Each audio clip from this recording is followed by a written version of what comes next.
koinda. Botuninga te, bana poto, site sikeye. Kilongo TV. Kilongo TV. Bon s'abonner. Ebele.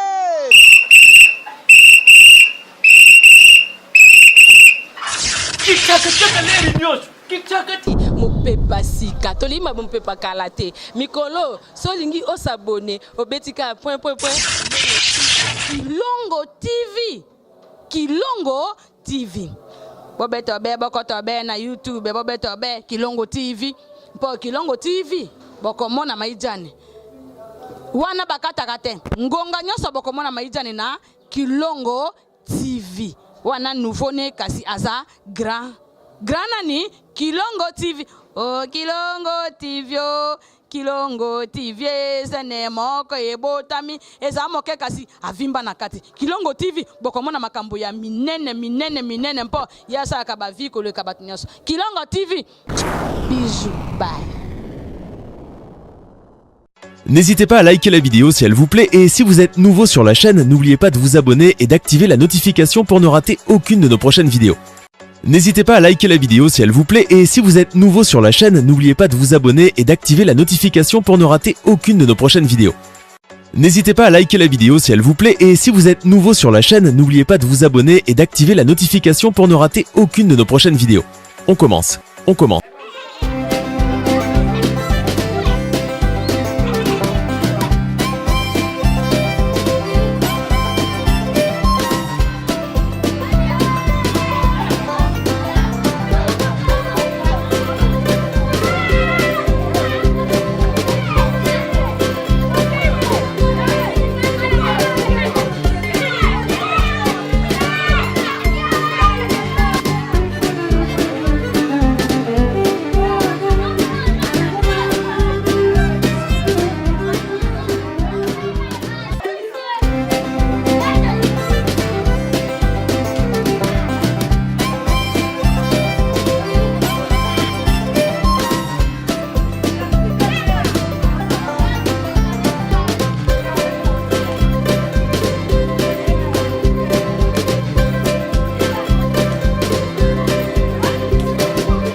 Bandeko balandiaki biso mbote bomo mesano ndento mesana ko kita na terrain to pe na ba orphelinat na ba hôpitaux ko sala ba acte ya bonne foi ba geste moko ya mutema malamu lelo toye awa na commune Bumbu na orphelinat la compassion toye na pasteur Kosi bo mesana ko mona biso na ye oyo tozo tambusa idée to pe vision o elongo yoza malamu mingi babi oyo apamboli mobola a déficit nzambe yango chaque fois bandiko basaka geste habiter habite on a besoin bokende place botika moi biloko botika moi loso et ça moi bien kosunga orphelin ezali malamu mingi toza musena nzambe pasteur Kosi. Bonjour pasteur.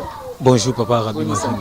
Oui nzamba lola zobate la kimezali lelo to beti surtout na yo awa na orphelinat la compassion vraiment nzamba zolo comme eza première émission to descente na orphelinat na année 2019 eza première gloire à Dieu que tu chance au keke ndongo nga zena système na cash to ya kosambela amuni na kati na retraite kati même suki na kati même mandefu pona ko luka nzambe na profondeur par rapport ya année oza makabebele ezaki na musika vraiment pona ko luka nzambe et tozongi sikoyo yango tosali descente lelo na orphelinat la compassion na commune ya Bumbu. Orphelinat la compassion de bandeko balandaka papa to limbo bomi maman c'était bomi maman boy aboyi pe otanga kombo lelo. Merci papa Rabi biloko oyo mbongo oyo ya kala ya makala même avant bakata connexion mbongo aussi année passée mbongo aussi yaki chaque fois na ibsa bandeko na so attend sambela parce que tu ga ko pesa na terre oza fertile to esika nzamba orienté yo bato mingi baza koéchouer parce que baosala makambo na ndenge na bango sanke bayoka nzambe to bakende na voi nzambe succès mama oyo abenganga abi mwana na ye bana na ye mike batungisaka ye chaque fois mama tosala frère mpona baorphelin baza bana mike e mama azwaki contact abengi nga etango abengi nga aye kotinda mbongo abi ne fiske orphelinat moko alia na orphelinat nzambe akozanga te kopambola nga ti aye kotinda mbongo nde lelo toye na biloko bomoni de seke loso semoule sucre pe na jiwana donc succès photo bakisa même sac bon semoule par rapport à esika tozangaki donc ils ont le droit de sac semoule wana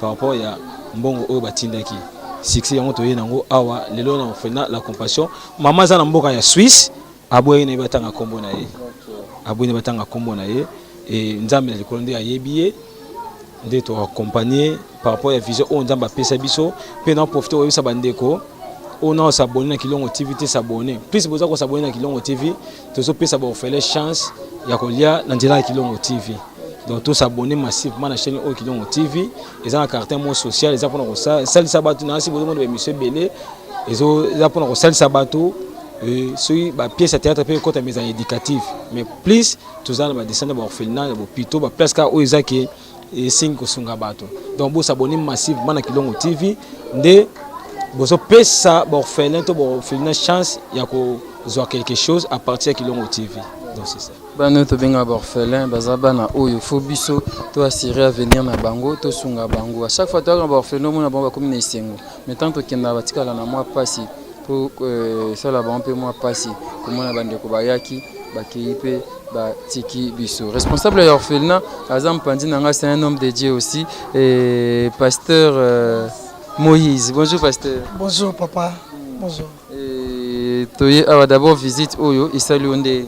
Isali nga isengo makasi parce que eza surprise et lo connu sur eza ka surprise ya malamu et botara premièrement isengo.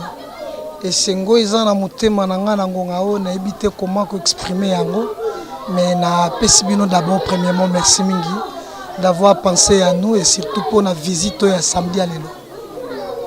Et pasteur na orphelinat awa la compassion bwana bana boni tozana bana baza 36 o batanga ka boni ba otanga baza 20 faute de moyens 16 ba otanga te ba batanga résultat est positif ouais résultat ils ont malamu par la grâce du Seigneur ba s'adapter malamu kolia na bango kolata na bango izaka ndenge ni bon kolia na bango kolata na bango beaucoup plus ezaka ndenge bino bokanisi biso boy nde bino bokanisi biso boy ndenge bango baliaka nde bango bavivaka na muke nde to se débrouiller pe na misala musu ya bonzoto à part église nde tozwaka pe moyen ya ko financer musala oyo mais mikolo mboka eza bien gouvernement peut soutenir bino muke kala ezaka osama bongo mais actuellement isa masute na ba 2010 2011 tozaka ko bénéficier na biloko ya gouvernement mais arrivé ba 2013 style lo bakata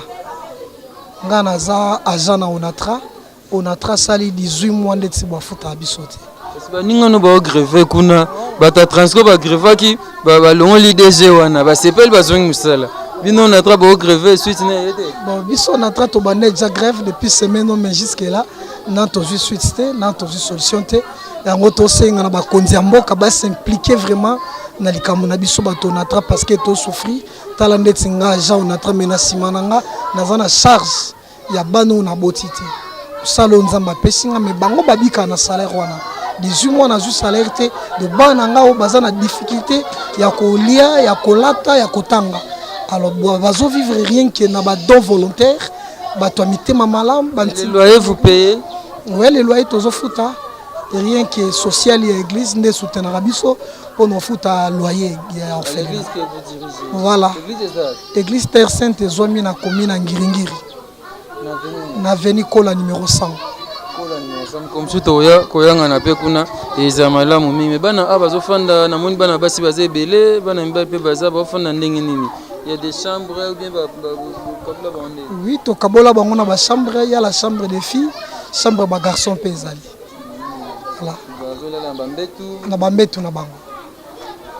Moni bomba osakana eza na temps ya kosakana.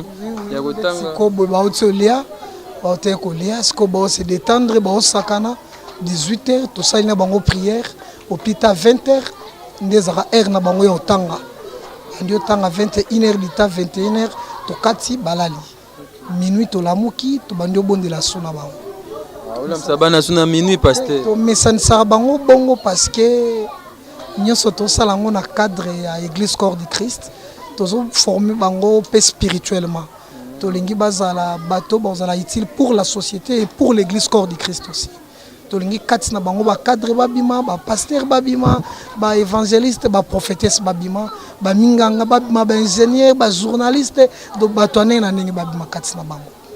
Ça c'est très bien pasteur. Pasteur Kosi, nous pouvons nous lever comme ça, tout ça à moi remise moins symbolique et ça moins bien. Comprenez, on est là, les enfants sont là, et quelques enfants sont là. Et bien là, nous allons procéder à la remise symbolique. Voilà, le pasteur Kosi remet entre les mains du pasteur Moïse. Tobé Tamabokoti.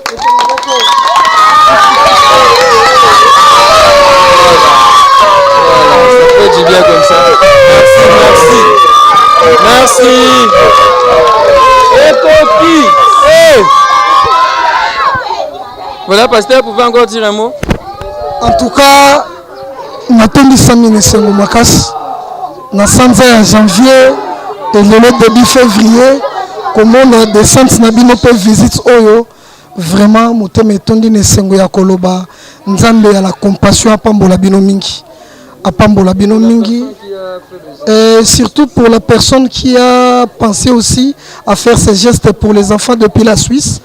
Tozo pese premièrement mbote pe ba meilleur ve pe ko senga na nzambe ya pambole mingi koleka vraiment nzamba peso vie ya mulaye sikozali nzamba bakisa ya mingi parce que Bible zo bisabiso na psaume 41 le second verset et sengo na moto asungi babola dans les malheurs ye pe nzamba osunga ye tika nzambe na biso asunga yo butulo kwa mo nzamba bundelo mingi nzamba pambola bino mingi. Merci beaucoup, merci. Les enfants vont parler. Qui va parler? Allez, viens, Yaya. Viens. Ah, capitaine. Comment on est? Berek. Berek, on est venu. On est venu pour la mutation de nos gestes. Naviga mutation de nos gestes. Nzamba pambola, baki sepe bele, allez mbate, nzamba sungaye. Ok, ça c'est très bien. Allez, comment on est? Germaine. Germaine, yo en classe nous? 3e. Obini Germaine. Na yuya, batu wa yeli biso bilo kanta ba pambola banga baksera banga bele. Ok, Yaya yo comment on est? Jigel. Jigel Olobini. Na yuboy. Oh, batu wa yeli biso bilo ko wana. Nzamba pambola bango. Bazwa vraiment bango bele wa ko sunga biso. Ok, ya Jigel, voilà. Je pense que les enfants ont dit. Les enfants ont dit, bah comme n'a pas ça le bayaka. Yo comment on est? Daniel. Daniel Olobini. Nalobi. Batu eze biloko. Nzamba pambola bango. Nzamba pambola bango hein? Abaxé. Ok, merci allez bêta. Ça leur fait du bien comme ça. Je pense qu'on va chuter ici. Merci à l'homme de Dieu, pasteur Moïse, pasteur Kosi. Il est parti. Vous allez encore ajouter quelque chose? Oui, bien sûr, Papa Rabi, ça qui me semble, déjà je pense que il y a déjà c'est ça, chaque fois. Merci à bateau nyonso bo za na motema ko sunga bateau et eza même na bilamba mo yutaki na mboka ya Autriche bandeko bazo se manifester ka belé tozo ko encourager bandeko wana biso bito sala onda ba pesaki biso ko musala pe tozo senga na bandeko okoki ko contribuer na balolenge misato na nzela ko sambela pona biso pona musala oto usala na nzela ya ko partager ba image pe pa to mususu et vous appelez pamboli ba mususu yo zina difficulté songolo mettons ko partager mutu moko ko se manifester pe et tant nzamba zo pambola mutana azo mona pe yo ozaki source to canal o esaki mutana mona ba image et ya misato ezali soki yo pe au sali geste d'amour nzamba ozanga te pambola yo zo Bible na mukana na Proverbe chapitre 28 verset 27 tanga yo moko o comprendre mamier lobi Proverbe chapitre 28 verset 27 Bible lobi nini natina ya kopesa et ozamala mingi plus bato bazo s'abonner na Kilongo TV plus tozo pesa ba orphelin na ba veuve chance to bato bazana ba passe chance ya kobika na sima ya Kilongo TV parce que chaîne oyo eza chaîne moko za social eza na éducative eza na tendance moko sociale pour ko sunga pour ko natimo social pour ko sunga bato e ko zala malamu mingi nzamba lola kanisa bino nzamba lola kanisa mama na biso depuis Suisse pe bana oya mikie oyo baza déjà na posa ko soutenir bato mwana moko za kana na Europe mais azo kanisa bato baza na Afrique balia binzala te mazo penser pour na bato mususu bana wana nzamba lola kanisa bino e na vie na bino bozanga te soki ba otanga bato minene na monde bana oba otangama mama simba prophétie oyo nzamba lola sali kona sia okokisa yango na kombo na Yesu Kristo Nazareth. Merci beaucoup. Voilà, Nabi Nzamba Pambola on soit contribué Isaac Aboye. Babi, la religion pure sans tâche devant Dieu notre Père consiste à visiter les orphelins, les veuves dans leurs afflictions. Yo visite à banane. Ça la geste d'amour boye. Les camps na kosunga ba orphelins, les camps kosunga ba veuve ba démunis. Nzamba lola akomona yo akopambola yo. Babi soki ozopesa na babola ozodefisa Nzambe. Na loba ki ambala sima. Nzamba za bon client.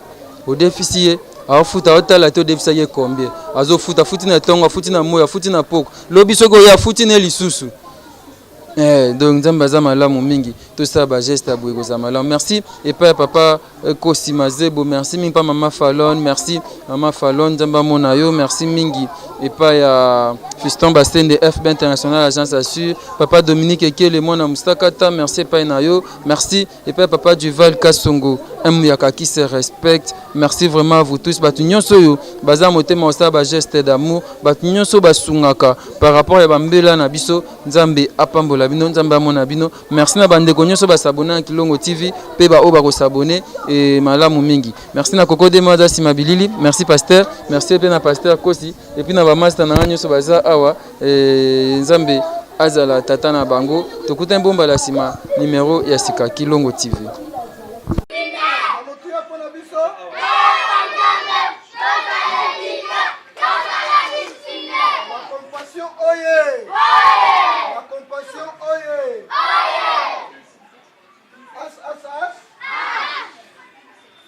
N'hésitez pas à liker la vidéo si elle vous plaît et si vous êtes nouveau sur la chaîne, n'oubliez pas de vous abonner et d'activer la notification pour ne rater aucune de nos prochaines vidéos.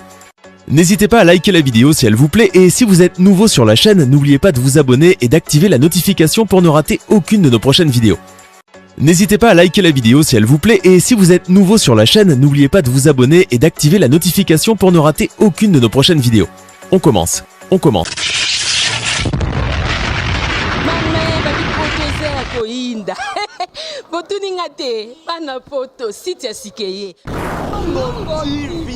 Kilongo TV, bon s'abonner, ebele.